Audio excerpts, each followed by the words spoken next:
Hello and welcome. Thank you so much for taking the time out of your day to check out another one of my videos. Today I have been itching to do a video, like a will I buy it video. I haven't done them in so very long, but yesterday I was sitting down and I was scrolling through Instagram checking out the new releases that I feel, side note, let me just say, I feel so far behind on new releases because of the move and we didn't have internet. I was kind of off of social media for like a week or so. So I was going and getting caught back up and I was just seeing all these releases that I was like, no.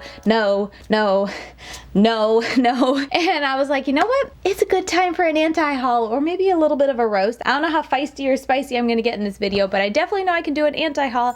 Might get a little bit of a roasty because there are some products I'm just like, why are we doing this?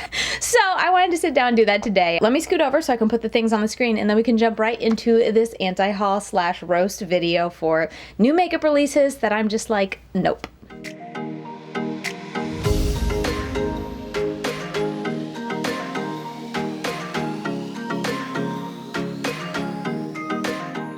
Okay, just turned on my screen recording for this. Feeling a little nostalgic here. I used to do this every week last year in 2021. Gosh, it's been so long since I've done it. But anyway, got my screen recording on. It'll be right here so you guys can see what I'm seeing in the moment. But first off, let's talk about the biggest and I think most recent release that I was just like, nope. It's the Glamlite and the Frosted Flakes collab.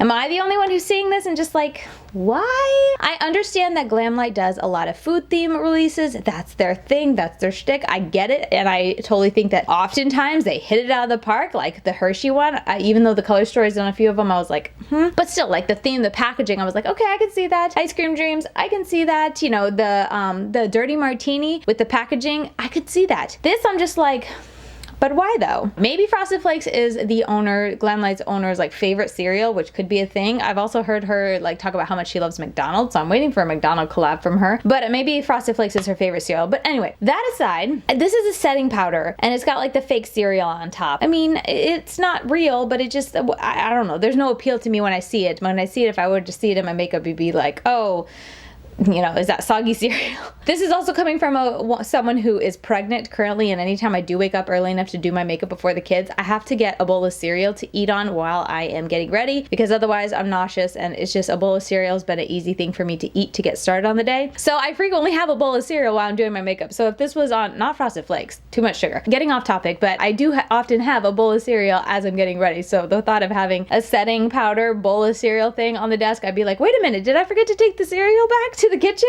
Long tangent that probably nobody can relate to but me, but that's what I thought of when I first saw this. Overall, I'm like, sure, cutesy packaging, but I just don't get it. I can't jive with it. I just think it's a little bit too much. I don't like the Frosted Flakes on the top. I'm really not into this collab, honestly. I mean, this is the first product they released. Let's go talk about the second, and they might have a couple more. This is the second one that they're releasing. I knew it was going to be a blue palette, obviously. I would have been shocked if there wasn't a good amount of blue in the palette just because the box is blue. It's a blue and orange-ish themed palette, and I'm just like, I feel like the last couple launches that Glamlite has done has had a heavy emphasis on the blue. And this, I mean, at least it's not a totally blue palette. I do appreciate that. It's got the orange for the tiger in it. It's got the black for the stripes and stuff like that. So I think they did a good job matching the theme of the palette to the color story inside. That I can get behind, and that's the one thing in this collab that I'm like, yes, good job. The eyeshadows inside totally goes with the packaging on the outside, in my opinion. I think they did great. But I'm just kind of over the blue palettes from Glamlite. I mean, not that I own any blue palettes from Glamlite, so it's like you probably could pick up a blue palette from Glamlite, Katie, to actually like have more blue in your collection, but I'm not into the palette packaging. So you guys know, big thing for me is palette packaging. I like to be, you know, you guys, I display all my stuff behind me all the time. I like pretty packaging that I enjoy displaying or whatnot, or just enjoy having in my collection because it's so beautiful. And for me, like I said, I'm not jiving with the collab. The Frosted Flakes was never like a favorite cereal or something. It's an easy pass. Let me go ahead and check while we're on here real quick and see if they announced, oh, the third thing that they're launching is this Frosted Flakes Tough Tiger Lip Kit. I don't remember there being like such a heavy emphasis with Frosted Flakes in yellow. Like I said, I wasn't into Frosted Flakes. We didn't get that a bunch growing up. I don't remember so much yellow, or maybe they're just really going for the stripes on the tiger with the white stripes and the yellow. I don't know. It's a lip kit. I think it's a nude lip kit.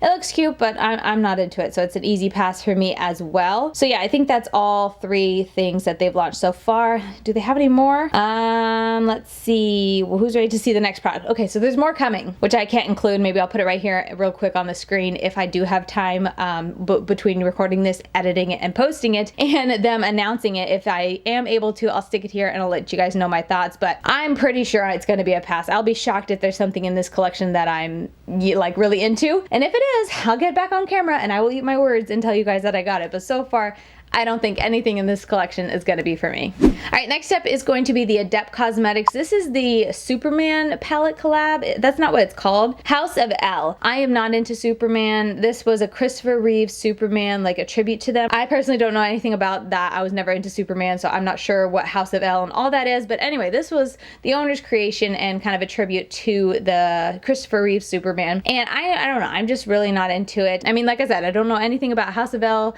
Superman, or anything, so maybe the colors totally go with the theme of the palette, but just looking at the palette as like, let me create some color stories, I really don't see anything that stands out to me. It looks like a beautiful array of shimmers and mattes. I mean, the mattes also, I don't know if maybe the arm was just a little bit wet, but they look a little streaky to me. I mean, maybe that's just me. Like sometimes if my arm is a little damp and I go to swatch a matte, you'll be able to tell a difference in the coloring because it's just a little wet, like I said, or maybe they put eyeshadow primer and the eyeshadow primer wasn't fully dry. Anyway, the mattes just look a little streaky, but you know, they look nice all together. But as for creating specific looks, there's not any deep mattes for me in this palette. The orange with the green and the red, I mean, I guess that's a nice combination of mattes to have, but I don't foresee, I can't envision many colors or many type of looks to do, and there's such a heavy emphasis on all those shimmers. I'm just like, nah. Okay, so maybe the arm was wet because those mattes, those swatches look fine there. But yeah, overall, like it looks really pretty. I think the sparkly shadows look very sparkly. They look very pretty and pigmented and all that. But just as far as like a color story, a palette, I can't envision any kind of looks that I would create and be super excited for. So it's an easy pass for me. And as I said, I'm not into the Christopher Reeve Superman, so that part doesn't appeal to me. And overall, I saw this and I was just like, yeah, it's an easy pass. I'm sure this comes as no surprise, but the newest Jaclyn Hill Cosmetics launch was a total dud for me. This is their Luxe Legacy collection. It's the Dear Mom eyeshadow palette, specifically what I want to talk about. And thankfully, it looks a little bit more saturated than their initial pictures, because the initial pictures, it looks like a Lorac Pro 5 or 6, whatever palette they're on. Like one of those palettes, because it's just, it was so just monotone. Even this still looks like, in my opinion, a Lorac Pro palette, because Lorac does have a variety of colors. It's not super, you know, pale or, okay. Her first launch, that's what it looks like. It looks like a Tartelette palette. You know those Tartelette palettes that were like super, or all the same colors? That's what it reminds me of. But this looks like a Pro palette. When I first saw it, I thought of Lorac Pro when I saw this picture from Makeup Release Radar. But no, it's from Jaclyn Hill, and it's just a very, I don't know, typical is if the right word is, type of eyeshadow palette.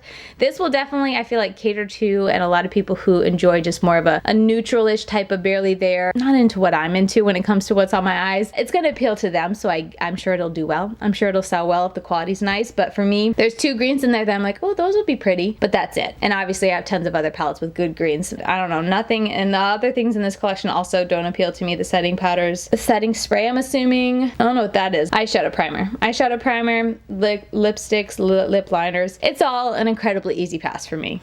Okay, so Saucebox Cosmetics launched these 3 palettes. I didn't really hear anything about it. I just stumbled across it from someone who, if you don't know about Saucebox Cosmetics, they have a huge like scandal in their past where basically they opened up like a subscription, or was it a subscription? I think it was a yearly thing. You could pay a huge sum of money. I mean, I don't know about huge, I can't even remember, but several hundreds of dollars you could pay, and they were promised to get all the releases within a year's time, or I don't know, there was a set time. And then Saucebox never really like followed through. I will link a video down below that explains the whole, like all the drama and all the receipts and everything, because I don't know enough about it and it's been so long since I talked about it. But there is a lot behind Saucebox Cosmetics. So anyway, I stumbled across this release when someone who had bought that subscription or bought that membership or whatever you want to call it, shared in a Facebook group saying like, look what I finally got like 3 years later, and I finally am getting like the last bit of the products that were promised or something like that. Anyway, so I went and looked on Saucebox Cosmetics, and they did launch these 3 palettes, and I don't know if it's just because, especially the 2 on the outer side, I just feel like they're nothing really special, and I feel like if Saucebox Cosmetics wants to get back on the map, they really got to do something out of the box and eye-catching. I just feel like in general, like especially this palette up here, I don't know, I feel like I've seen them all already. And the packaging, personally, I'm not into it, just nothing about it like appeals to me. And then also knowing just, you know, all the drama from the brand, I'm just like, yeah, this is all around an easy pass. But I was surprised to see them actually, like, because it's been a while since they've launched something, so I was surprised to see something so, okay, like that's a launch. Come from them. I've been expecting them to kind of come back or try to come back with something really big or something just a little bit more unique when it comes to a color story, just to kind of help get their name back out there, just get back into the steam of things, because they really slowed down, and I think they had to pause for a long time with the pandemic and whatnot in 2020 that hit them really hard, on top of, because the drama I think went before that in 2019 or 2018. So they've been having a rough couple years. So I was surprised when I saw that these 3 palettes were their next launch, because I mean, I don't think they're like ugly or absolutely boring, but at the same time, like I said, it's just nothing super new. And when I first looked at this, I was like, oh, is this Lime Crime? I don't know. It just didn't grab me. So overall, this palette, these 3 palettes are a very easy pass for me. Okay, let's talk about Colourpop. Of course, to talk about Colourpop, anytime I have an anti-haul or any type of roast video, you guys know I'm going to be mentioning Colourpop. But let's talk about the Sweet as Can Be, the Winnie the Pooh collab. I was super bummed when I saw the palette and it looked like that. For once, like, you guys might be surprised, but I was surprised and kind of disappointed there was green in it. Am I the only one? Like, okay, maybe one green. It's like, okay, whatever. I guess I can see it because there's, you know, in the books and whatnot, in the illustrations, there's green grass and whatnot. But still, so Winnie of the Pooh collab. I was expecting some red and yellow and like intense colors because of Pooh being very yellow, and he always had that red shirt on and whatnot, and you know, just other colors. Maybe, I don't know if they were going to do the other characters, but if you were just looking at Pooh, at least a good array, maybe at least 2 of each of like yellow and red, because that I just feel like symbolizes in my mind Pooh because of his shirt and, you know, the color he is. So when I saw this palette, I was like, you could argue there is like that think is like yellow, and then the Pooh Bear I guess could be red, but they're like a very washed out version of the Winnie the Pooh that I always watched as a kid, because his shirt was very red from what I remember. So anyway, those 2 colors is like, okay, I can kind of see them, but then the rest of it I'm just like, what? It's just, why? Like, I don't understand why they put that in a Winnie the Pooh collab, because it's just a bunch of mauves and neutrals. I'm probably the only one that was super bummed when I saw this palette, because I was just like, what is this color story? I don't get it. And if you want to go, you know, Pooh Bear, Winnie the Pooh, Honey, like, okay, I can see a little bit of neutral coloring there with the richness of Honey and whatnot, but still there's a lot of brightness too when it comes to Honey and whatnot. So overall, I was just like, yeah, that's a Colourpop release. They take anything, any color story,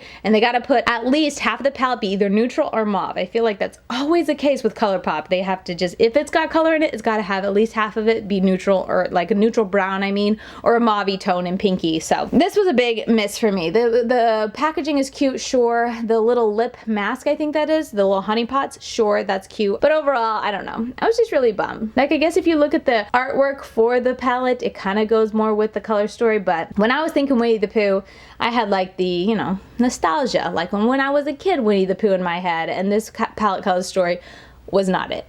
All right, and we're talking about Colourpop again. I told you guys, they're always there for the anti-hauls when it comes to me and new releases. Let's talk about their new spring palettes. What is this?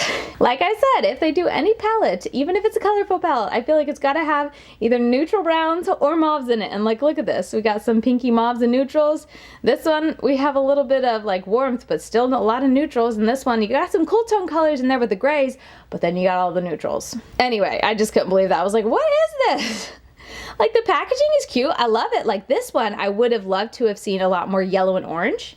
If they had put yellow and orange, kind of like that flower, then we could be talking about me potentially getting it. But like, this color story to go along with that packaging, nope. This doesn't appeal to me at all. And this one, look at all this gorgeousness, this color up here. You got mint green all the way to like intense bright green and like a lime green in that flower. Beautiful. And then you have this brown / gray toned palette. I feel like I don't need to go on and on about this, because I was just kind of like, okay, Colourpop doing their thing again. It was an easy pass for me. I was so bummed. I would have liked to see more trueness to the color, the artwork, because then I think I would have been super excited for it. But as it is, once again, Colourpop, it's an easy anti-haul for me. It's an easy pass with their launch. All right, keeping it moving. Next up, let's talk about this one from Violet Voss. I don't know what's up with Violet Voss. I feel like they have done some really fun color stories in the past. They've done monochromatic palettes in the past. They've done a lot of fun ones, but I feel like in the recent months, or at least recent years, they've all been like super neutral to the point of just being really boring. Like this picture at least makes it look a little bit more saturated in like that middle shade.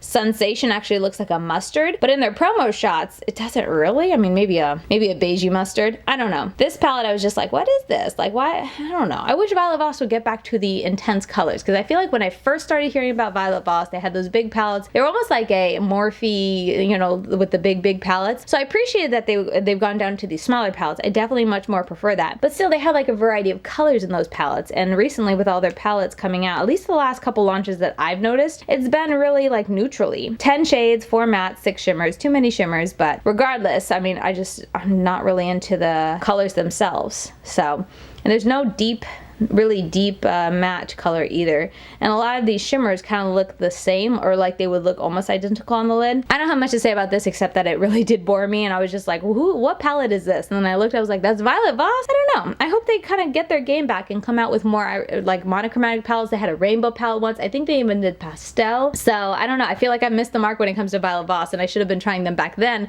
when they had a lot more like just interesting launches, I guess, because what they've been launching now is just like such an easy pass for me. All right, so this is kind of like a part anti-haul, part wanna buy. We'll talk about it palette-wise, which is what I tend to talk about in my videos. It's a very easy anti-haul. However, let's just talk very briefly about these lipsticks. Oh my goodness, do you see the detail work here? I don't even know what shape it's trying to be, or if it is supposed to be a certain type of shape etched in there, but the etch work is beautiful, and I want to own one. And I have their lipsticks that they launched before in like the pink, like the hot pink tubes. Those lipsticks are so nice. They're like so comfortable. They're such a creamy formula. I absolutely love them. I have 2 different colors and I wear them so very much. So I definitely know that Juvia's Place can do some good lipsticks that I enjoy. So the fact that I know that I like their formula and that these are just pretty, I know I'm going to be throwing one into an Ulta purchase in the future for sure. Lip glosses, just to address, it's a pass. They do have nice lip glosses. I don't know, the packaging is cute, but I'm just not dying to buy a new lip gloss. I just decluttered a bunch of them, so trying to hold myself back, but I know I'm not going to be able to hold myself back for long for those lipsticks for sure. But let's talk about the palette. That's the anti-haul. This is the Nubian Earth. I don't know why is Juvia's Place launching another neutral palette? I felt like they already had 1 or 2 or 3 in their like brand already. So the fact that it's like another brown palette, I'm just like, really? Juvia's Place? I don't know, I always expect unique color stories for them. They have a marbled shadow in there, which is, I suppose you could say, oh, that's different and unique, but other than that, it's an easy pass. Let me see how many mattes there are. I think there's just 1 row, or is there only 4 mattes? Let me see if it tells me. It doesn't say. $20 for the palette, but it looks almost like there's 1, 2, yeah, because that purpley tone at the bottom is a satin or a matte with glitter, which I don't like either, but 4 or 5 mattes and the rest are shimmers. So this is a really big easy pass for me. The cover is gorgeous with that. The coloring always so beautiful, but the inside just fell really flat, really hard for me. Okay, Morphe Cosmetics launched a new collection. This is the Gilded Desert collection. And what is this? It is the Gilded Desert Artistry Palette 35U palette. The only thing I will say is if this is a repackaged, an older palette that they've had and they repackaged it just to update the packaging, okay, whatever. But if this is a new palette that they're trying to launch, like, and add to their collection and whatnot, what is this and why does it look like every single palette they've ever launched? Like when it comes to the neutrals, like it's just a bunch of neutral shades going from like a pale pinky beige all the way up to, you know, the browns. It just doesn't look anything unique. You got some gold in there, maybe some kind of grungy army-ish, not really green, it's more of like a camel brown, maybe that's the right way to say it. But yeah, I saw this and I was like, what is this? This better be a repackaged palette, because like I said, okay, I can excuse it. They're wanting to update their packaging from, because they used to have like the black palettes that just were, you know, very not pretty to look at, you could say. And so the cover is definitely a lot more prettier to look at. So if they're updating it, then that's like, okay, they did a whole collection to update their palette, whatever. But if this is a new palette to add, why did they add a new palette that they already had 50 times over in their brand? That's what I want to know. So yeah, this is a very easy pass and literally nothing new from Morphe Cosmetics. Oh, I forgot, I had another Colourpop. I'm really going ahead of Colourpop in this video. I mean, Colourpop launches a lot and I tend to just feel like it falls flat. This is the Star Wars collab. Now I will say that they did a wonderful job when it came to the packaging, but I feel like I tend to say that when it comes to Colourpop anyway, so that's nothing new. They did a great job when it comes to the packaging. That is really pretty, especially if you're a Star Wars lover. I am not, so that doesn't appeal to me, except that, you know, it just reminds me of my childhood because my older brother was very into Star Wars, and maybe my younger brother. or not so much. My older brother definitely was, and so we watched a lot of the movie when we were younger because he liked it, so I think they did a great job there, and it, like I said, reminds me of him. But we're just gonna talk about the palette because when you don't care about the outside packaging, then you look at the color story more critically, I suppose. I think they did a nice job here. This is the color story that I'm actually proud of them for not putting half neutral or half mauve. There's still some neutrals and there's still some mauve-ish colors in there. It's more of like red, but it's not overwhelmingly neutral or mauve, and I am impressed with them. So I wanted to put this in here because I was like, if I'm gonna hammer so much on them on the 2 other releases, let's do another anti-haul that's just, I can at least say some good things about it. So I think they did a great job on the color story.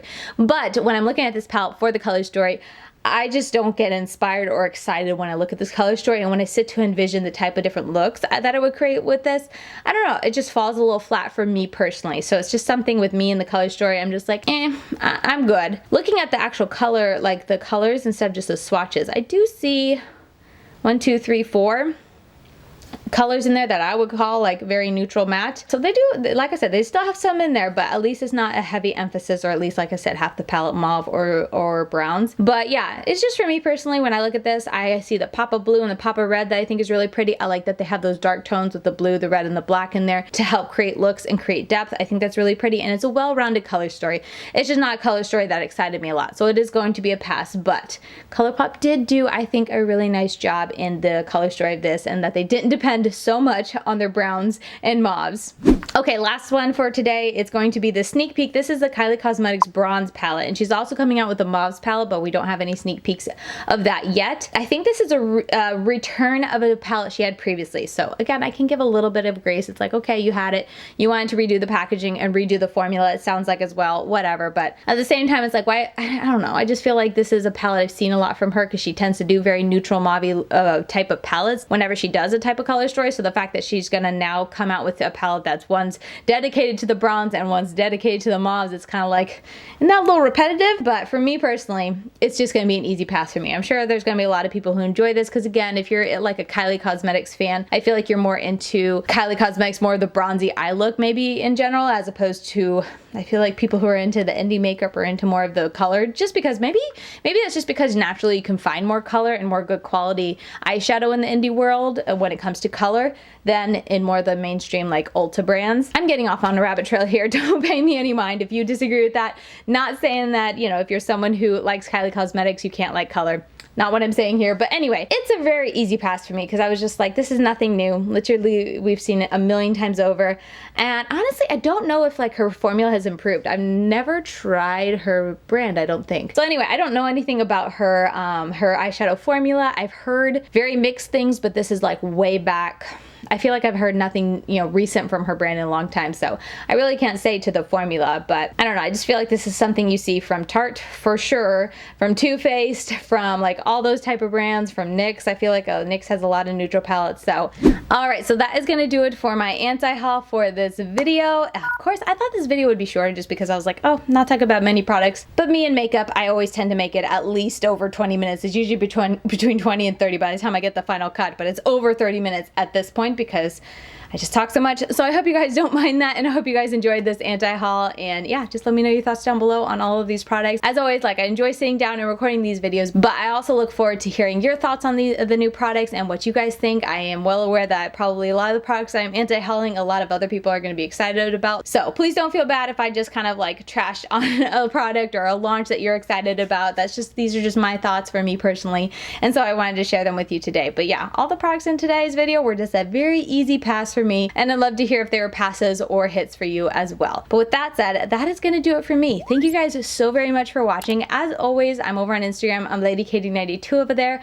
I post reels, up close eye pictures, all that sort of thing. If you want to check me out and follow me and get daily-ish content, that's where you can find me. And with all that said, I'll see you guys very soon in my next video. Bye guys.